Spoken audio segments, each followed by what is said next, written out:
So the story starts on 7th in December 2006. India is playing South Africa in the first of 3 test matches.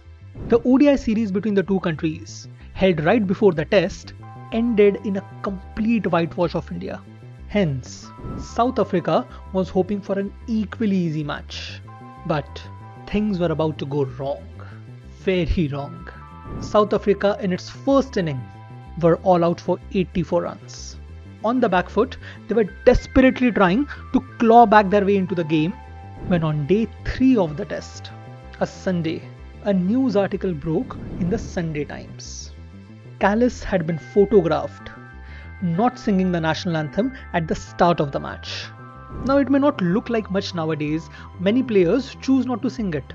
But South Africa, at the time, was a melting pot of racial tensions.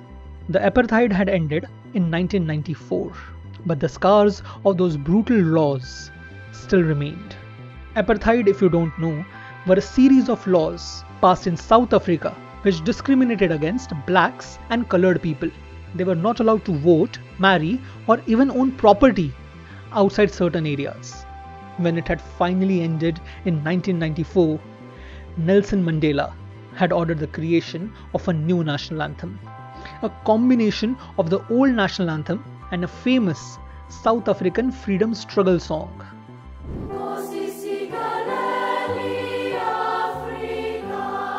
A new anthem which would be the symbol of unity and hope.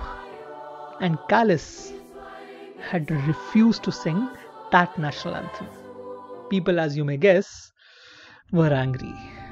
And one of them, called Ibrahim Sadak, on 18th of December 2006, wrote directly to Ross Golding, Cricket South Africa's marketing manager, asking whether Kallis thought that he was indispensable or anti-New South Africa. Ross Golding responded to the letter, writing, "While we do encourage all our players to sing the anthem, it is their discretion whether they wish to do so. It is simply his right, within a democratic environment, not to sing." Sadak wasn't happy with this answer and hence now directly wrote to Kallis. Now let's get this very straight. Kallis had no need to say anything, or he could have even said that he didn't feel like singing.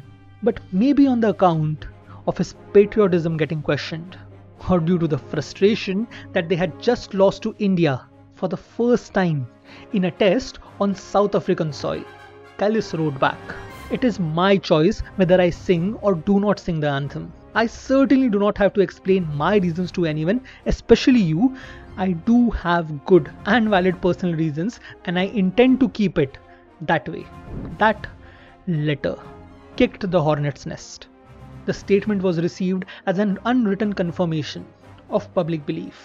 Words like traitor and racist were being thrown left and right, and as if the public outrage wasn't enough, the Chief Executive Officer of Cricket South Africa, or CSA, that is the Chief Board of Cricket in South Africa, actually came forward to make the statement that the board insists on having South African anthems sung, and that Kallis will be put to question by the board. Now in a few days came the official explanation. Kallis recently lost both of his parents, and he was particularly close to his father. They would often sing the anthem together, and his father was very proud that his son was playing for South Africa. Kallis told me that he sings the anthem in his heart, in a quiet moment in remembrance of his parents. The chief executive was happy with this explanation, and hence Kallis would be henceforth exempt from singing the national anthem. Now this explanation can be easily torn apart, which was done by many newspapers at the time. First of all, he did not lose both of his parents recently. His mother had passed away when he was just a kid, while his dad passed away in 2003. This incident though happened in 2006. And yes, Kallis and his father were very close, so we can understand that it pains him to sing the anthem. Then why would he be okay with singing it in his heart? But in spite of some rumblings, because the national board had okayed it, the controversy died down till Kallis made a tweet 10 years later. So sad that I find myself embarrassed to call myself a South African so often these days. #no place for politics in sports. Now, what Kallis was talking about here also happened to be an article posted on another newspaper on the same day that article was published in Sunday Times.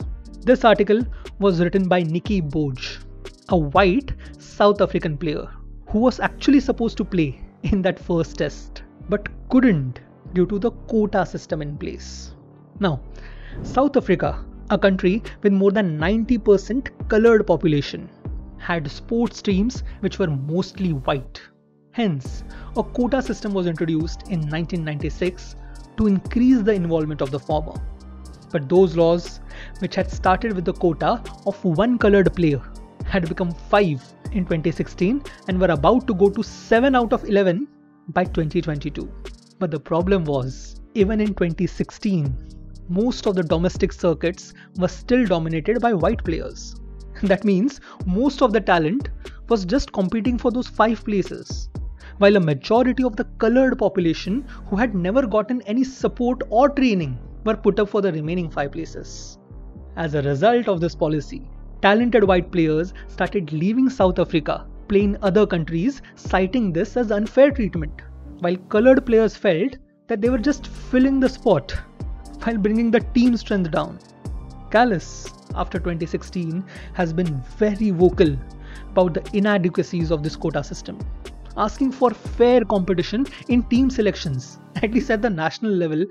The point is simple.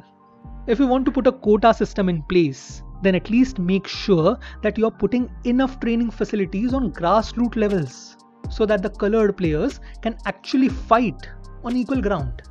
And to be fair, CSA had plans of doing that before they imploded and burst into flames. Today, CSA has been banned, the government has taken over, and ICC has decided to keep a close watch on South Africa, with the threat of a nationwide ban in the air. But that's a story for some other time. For today, this is the story of Kallis and the day he refused to sing the national anthem. Thank you for watching this video. If you like this video, kindly like, share and subscribe. Thank you.